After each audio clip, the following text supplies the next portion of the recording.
Welcome back to the Deep Dive. This is where we dig into the sources you send us, pull out the key insights, and basically help you get up to speed fast. That's the goal. And today, wow, we're looking at something pretty different. Not your usual academic paper or, a broad study. No, definitely not. What you've shared with us is, well, it's a set of incredibly personal incident reports and feedback, but they've been expertly analyzed. Right. They give this really intense window into a specific family incident, a really impactful one, and the whole journey afterwards to understand what happened. It's quite raw material, and you can see why professional analysis was sought. Absolutely. It's unfiltered, and we really appreciate the trust you've shown in sharing something this sensitive with us. Yeah, it's powerful stuff. And what jumps out immediately, the detail in these documents is almost forensic, right?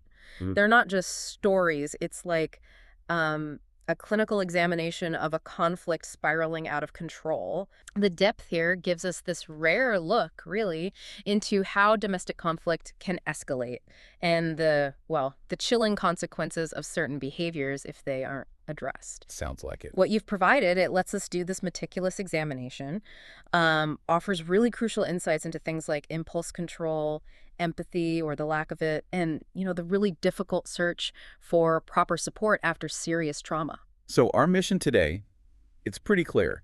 We're going to unpack these documents piece by piece. Systematically. Exactly. Pull out the critical insights, those moments where you just go, aha, okay, now I see the pattern. Those uncomfortable moments of clarity. Yeah, exactly. And just distill the lessons from what is, let's be honest, a really painful personal story you've documented. And we're doing it without judgment, focusing on clarity, understanding, and compassion for the experiences shared. Absolutely. It's not just about what happened, but what we can all learn from these really difficult situations. A routine handover turned catastrophic. Okay, so let's dive into the incident itself. This happened in 2023, according to the reports. And what's just so striking, almost unbelievable, is how normal, how mundane the whole setup was initially. It often starts that way, doesn't it? Yeah, picture this. Quiet afternoon, simple task. The parent, A.J. Smith, was looking after a pet cat temporarily. Okay. And the plan was just to return the cat to his son, Mason Levesque, and Mason's girlfriend at the family home. Simple handover. Seems straightforward enough. Right, and the reports really paint this picture of AJ making these perfectly reasonable efforts to get this cat, which was apparently quite skittish, ready for the handover. Trying to coax it into a carrier, maybe? Exactly. Maybe it's darting around, needing patience, calm, and crucially needing cooperation from the others involved. Anyone who's dealt with a nervous pet knows that drill. Totally relatable. Yeah. Shouldn't have turned into anything more than, maybe a slightly frustrating few minutes. But that's not what happened. And this is where, according to the reports, the tension starts almost immediately. It's kind of baffling. How so? Well, the documents describe this immediate, almost jarring, passive response from Mason and his girlfriend. Passive help. Like, AJ gets to the doorway, he's clearly struggling with this nervous cat, and they reportedly just give him this blank stare. Seriously. No offer to help? None. No reaching for the carrier, no asking if he needs a hand, nothing. So AJ is just left there, struggling with the animal on his own. Wow. And that lack of cooperation, that sort of deliberate inaction right at the start, it immediately makes a simple exchange frustrating and tense. It sets this really unsettling tone. Yeah, you can feel the frustration building already. Exactly. It suggests this unwillingness to even engage or help with a tiny inconvenience. And it gets worse, right? AJ's struggling with the cat, and the reports say he repeatedly asks them, reasonably, to stop pounding on the door. Pounding on the door. Why were they doing that? The reports don't specify why, just that they were, and AJ explained, look, the noise is freaking out the cat, making this harder. A perfectly logical request. Basic consideration. Right. Just stop for a minute so I can get this done. But the reports state Mason completely disregarded these requests. Just kept pounding. So he's actively making the situation worse. Exactly. He's contributing to the exact problem AJ is trying to solve. You can just imagine AJ's frustration hitting a boiling point. It's like Mason was either deliberately ignoring him or just didn't care. And this leads us right into that pivotal, really disturbing moment the reports analyze. The sudden, disproportionate rage. Okay.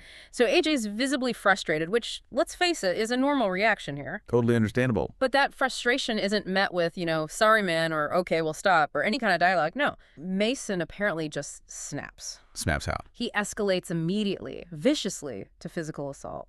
striking AJ repeatedly in the head. What? Over pounding on the door and the cat? Yes, and this is the crucial part, the part that gets really interesting for understanding aggression patterns. The reports stress this assault wasn't provoked by any threat from AJ. No fight, no argument escalating. No physical threat, no verbal abuse reported, nothing that would justify self-defense. It was provoked purely by AJ insisting on a reasonable request, stop the noise, help with the cat, basic cooperation. So it wasn't a fight, it was an attack. Unequivocally, according to the reports, an unprovoked attack rooted in what seems like an inability to handle a simple limit or request. The trigger was tiny, the reaction catastrophic. That points to some serious internal dysregulation. That's chilling. Just a routine moment turned violent like that. It really is. And the documents then describe this desperate physical struggle that follows. AJ trying to defend himself. Exactly. In pure self-preservation, AJ instinctively grabs Mason's hair to try and stop the punches to protect his head. Okay. And then there's another weird, disturbing twist. Mason apparently de-escalates for a second, kneels down as if conceding, the reports say. Oh, so maybe it was over. That's what it looked like. It created this false sense of a pause, a deceptive lull. But the reports flagged this as incredibly dangerous. It was like a feigned submission. The feint, you mean? Yes, Yes. because that pause leads directly into what the reports call the dishonorable secondary assault. Secondary assault. What happened? As AJ turns away, probably thinking, okay, it's over, he stopped, believing the threat had passed, Mason launches a surprise attack from behind. No. Forcefully kicks the back of AJ's leg. Oh my God. From behind. From behind. And the analysis in the reports is really clear on this. This wasn't just impulsive, continued rage.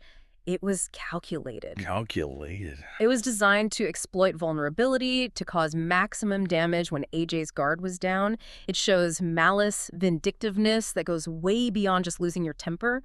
It suggests a premeditated intent to injure after pretending to back down. That's cowardly and incredibly dangerous. The reports use the term dishonorable. Yeah. It elevates it from a chaotic outburst to something much more deliberate, much more disturbing. And the consequences of that kick, were they immediate? Immediate and devastating.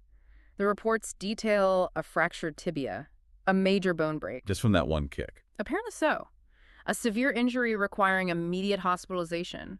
AJ's life changed in that instant.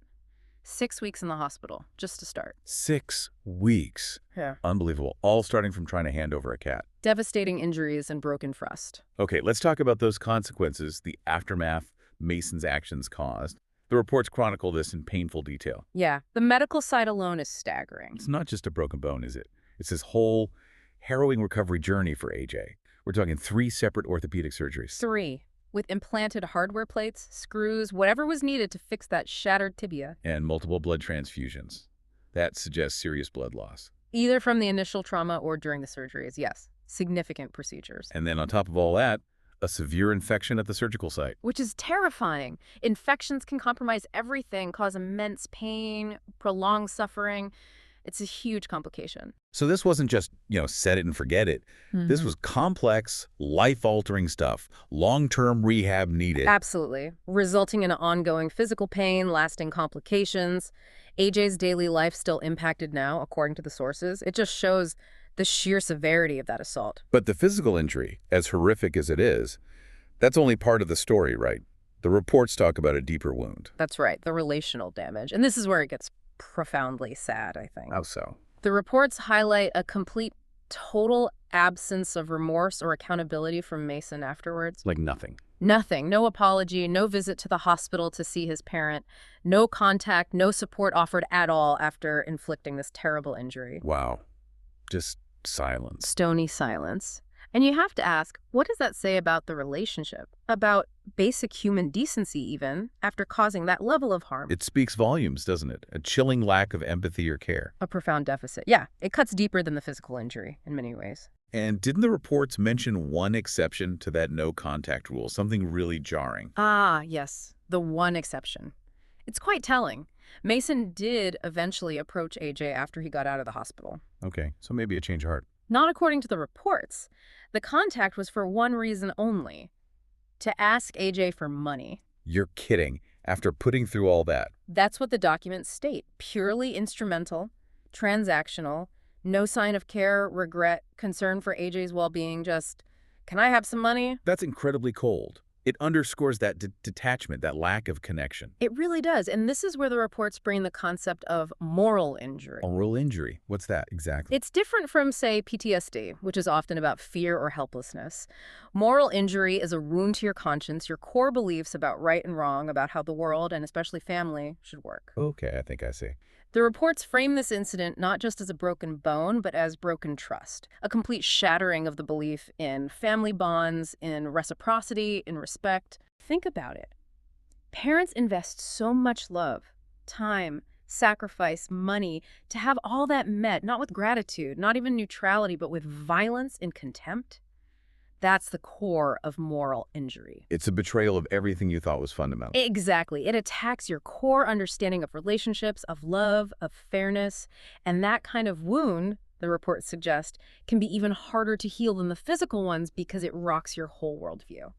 So summing up this part, it's this devastating double whammy, severe ongoing physical trauma, Right, debilitating. and then layered on top these deep emotional and relational wounds. Sure. Pain, betrayal, a life just completely altered. Irrevocably altered, physically, psychologically, emotionally. That's the picture the sources paint. Decoding the subject's actions. Okay, so now we shift focus a bit, really digging into the report's analysis of Mason's behavior, moving beyond just the event to understand the underlying pattern. Right, the why behind the what. And the sources are absolutely clear on one thing up front. This wasn't a fight, not between equals. No, it was an assault by a son on his parent in the parent's own home. That context is vital. The power dynamics, the breach of trust, it frames everything. And the reports keep coming back to these core concepts: disproportionate rage and escalation over nothing. Those phrases really capture it, don't they? They do. They're central to understanding his conduct. And what's impressive is how the reports move from just describing what happened to offering real diagnostic insights. And they use those specific examples we talked about, the cat handover, the noise, to make it crystal clear. Exactly, how these tiny, everyday triggers provoked catastrophic, life-altering violence. The reaction was just wildly out of sync with the situation. So when you see that kind of extreme reaction to minor frustration, what does it signal, clinically speaking? It signals something much deeper than just a bad temper. The consistent clinical impression noted in the sources is impulse dysregulation. Impulse dysregulation. And meaning an apparent inability or maybe a deep-seated unwillingness to manage anger or frustration constructively, especially when faced with limits, authority, or even mild disagreement. So instead of pausing or talking, it's just straight to attack mode. It seems that way. An immediate leap to extreme hostility. And this ties into what the reports call hostility toward authority, extreme reactivity to perceived correction or simple requests. Like any boundary feels like a personal attack. Precisely. It suggests he views any limit, any suggestion, as this major affront challenging his control, rather than just a normal part of interacting with others. It's not about the trigger itself. It's about an internal switch that flips to aggression. And then there are those comments he made afterwards. Yeah. The reports highlight them as showing cruelty and lack of empathy. Yes, those mocking comments. Maybe you should have drank more milk so your bones wouldn't have broken. Or maybe don't fight people if you're just going to lose. Chilling, aren't they? The documents rightly emphasize these aren't just insensitive, they signal active cruelty. Like deliberately trying to inflict more pain. Exactly, and a profound, disturbing lack of remorse or guilt for the immense harm caused. It's not just indifference, it's almost like taking satisfaction in the suffering, a very alarming indicator. And that cruelty ties into the analysis of the secondary attack, doesn't it? The dishonorable conduct. It does. That analysis is key, attacking from behind after appearing to back down. The reports stress this shows deliberate malice, vindictiveness. Not just impulsive anymore. No, a calculated willingness to exploit vulnerability for maximum damage. The reports explicitly call it a calculated secondary attack. What's the significance of calculated there? It suggests a potential for something more complex than just uncontrolled outbursts. It hints at a capacity for premeditated aggression, a cold intent to harm. That's a darker, more deliberate pattern. And his mocking comments also show that denial of accountability, right? Absolutely. By making light of it, by blaming AJ, maybe don't fight people, he completely sidesteps any responsibility. And the reports say that prevents any chance of growth. or reconciliation. That's the consequence. Yeah. It reflects this deep entitlement, this emotional detachment that stops him from even seeing the harm he caused, let alone owning it. If you don't acknowledge it, you can't change it. Which leads to the concerns about future violence. Very serious concerns. This pattern escalating over nothing to this level of violence presents a significant risk, the reports warn, not just for family, but future relationships, workplaces, communities. Because if you do this to a parent, It suggests a fundamental lack of respect for boundaries, diminished social restraint. The threshold for violence is alarmingly low. The internal brakes seem missing.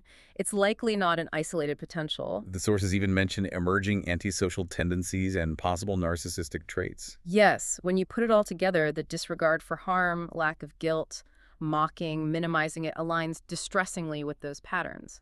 A concerning trajectory if left unaddressed. So the bottom line from the analysis is, this isn't about AJ's parenting. Unequivocally no, according to these reports. It snarkily reveals Mason's profound inability or unwillingness to regulate anger, respect boundaries, or value safety. It's an internal issue within Mason. And without acknowledgement and accountability. The prognosis for change is bleak. The report suggests little prospect of meaningful improvement without that crucial first step. This isn't something that just fixes itself over time. The parent's journey, seeking support and healing. Okay, let's shift back to AJ Smith, the parent, and his journey, his search for support after this nightmare. Right, the focus on healing and navigating the system. That initial email AJ sent, which is part of our source material, it wasn't just about documenting the event, was it? No, it was more than that. He clearly wanted a full record, yes, for clarity, maybe legal reasons, but crucially, he used it to highlight the urgent need for proper support, Support for what specifically? for the ongoing emotional, psychological, and relational impact. He recognized it wasn't just a broken leg, it was deep trauma needing nuanced, multi-level healing. It was a plea for help that understood the full scope. And the sources include some direct feedback or validation for AJ, right? In that a few important realities section. Yes, and this is so important. One point practically jumps off the page. You didn't go wrong. That must have been incredibly important for AJ to hear. Absolutely vital. Because loving parents almost always blame themselves when a child acts out destructively. What did I do wrong? Yeah, it's a natural reaction. But the reports are clear. Professionally, Mason's choices reflect his issues, his influences, maybe untreated problems. Not a failure in AJ's parenting. And that raises that bigger question you mentioned. How do victims untangle what's their responsibility versus what's totally beyond their control? It's crucial for healing, shedding that misplaced guilt. It's a hard distinction to make, especially in families. The reports also make another chilling point. You are still in danger. Yes, this isn't just about the past. It's about an ongoing threat. Mason's unpredictability, his history, the hostile communication. And the fact he knows where AJ lives now, and AJ feels unsafe there. Exactly. That's flagged as a serious, immediate concern. It means AJ isn't just recovering, he's living under a constant potential threat, even at home. That vulnerability is a huge psychological weight. And then there's the grief work the reports talk about. A huge part of the long-term process. Grieving that gap, that painful chasm between the child you hoped for and the reality of who they've shown themselves to be right now. That sounds incredibly painful. It is. Coming to terms with the disappointment, the shattered dreams, the moral injury of giving love and getting violence back. Mourning the relationship that was or was hoped for and is now just broken. It's a profound sorrow.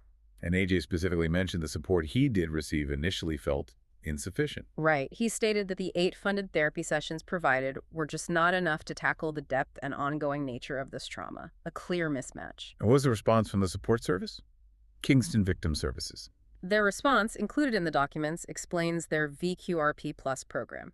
They state it provides timely and temporary financial assistance for counseling. Yes, explicitly, not intended to be long-term. Their goal is to help bridge the gap while clients find longer-term options. Ah, so it's like emergency first aid, not the long-term care needed for a severe injury. That's a good analogy. And it highlights that common systemic challenge. The tension between immediate crisis aid, which is vital, and the need for sustained, complex care for deep trauma like this. The system often bridges, but doesn't necessarily provide the full journey of care. So you have this profound, life-altering trauma Require extensive healing. met with time-limited initial support. Makes you wonder about the system's design, doesn't it?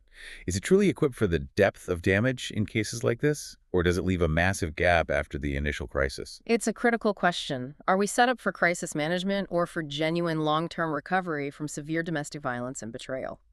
The report suggests a gap: prognosis and path forward, addressing the unaddressed. Okay, let's look at the prognosis section in the reports. What do they predict for Mason going forward? That's pretty stark, isn't it? Very sobering. Without significant committed intervention, they predict a severe risk of continued escalation of violent behavior. Especially under stress or when challenged. Exactly. When facing perceived authority, correction, or just general life stress, the potential for these patterns to become chronic behavioral problems is very real. Impacting his life, yes, but also posing a risk to others. But there's a huge if attached to any intervention, right? A massive if. Intensive therapy might reduce the risk, but only if subject engages willingly. And the reports suggest his willingness is low. Very low. His documented lack of remorse suggests low readiness for change. So while intervention is recommended, getting him to genuinely commit seems like the biggest hurdle right now. Still, the reports outline what would be needed, ideally. Yes, a comprehensive approach. First, counseling therapy, targeted stuff, anger management, emotional regulation, and forcing accountability for the harm done. Makes sense. Second, structured boundaries, clear rules, clear limits, and real consistent consequences when he crosses them, teaching that actions have impacts. Okay. Third, restorative reflection. Guided work to review the incident, confront the harm, try to break through the denial, and maybe foster some empathy, though they acknowledge that's tough here. And finally, Long-term support. Yeah. Helping him build healthier coping skills, problem-solving, communication, instead of defaulting to violence. Yeah. And this whole package, they stress, isn't just for him, it's about protecting others. The reports also include that really direct key commentary aimed at Mason, almost like a final word if you were ever to read it. yes, it's incredibly powerful and direct. Your actions that day permanently altered your parents' health and safety. You escalated over nothing. You met reasonable requests with violence. You mocked instead of apologizing. This is not strength, independence, or maturity. It is dishonor, cruelty, and cowardice. It pulls no punches, cuts right through any potential excuses, straight to the moral core of his actions. A brutal, necessary truth. And for AJ, the parent, the path forward involves ongoing safety concerns. Urgently, yes. The reports conclude that housing relocation, safety planning, legal protections remain urgent and essential.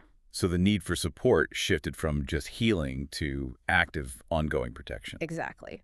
It shows how the initial incident casts this long shadow, fundamentally reshaping the victim's life, demanding constant vigilance. It's not over when the physical wounds heal. Outro. So as we wrap up this deep dive, Wow. We're left really contemplating the complexity here, revealed in these incredibly detailed reports you shared. it's been quite the journey through this material. Yeah, this exploration, drawing on such personal accounts, but with that professional analysis layered on top, it gives this really stark, unfiltered look at the consequences of unchecked aggression. And the incredibly long, difficult road to healing for victims of this kind of intimate violence. It really lays bare the reality of domestic conflict and just how far the ripples spread. Absolutely.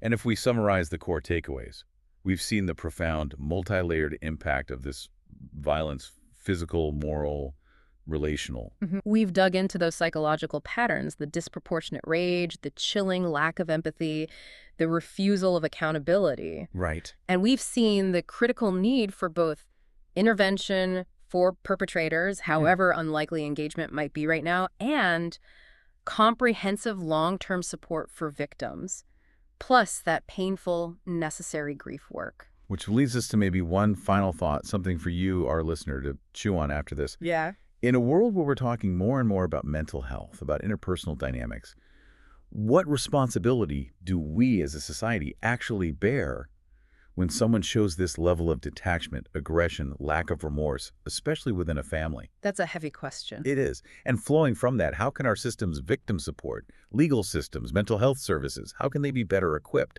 not just for accountability, but for fostering true, deep, long-term healing for those who've been so profoundly wounded by acts like these? Lots to think about there. How do we bridge those gaps we identified? It's exactly something to mull over. Thank you truly for joining us on this deep dive, and especially to you for sharing the sources that made this difficult but important conversation possible today.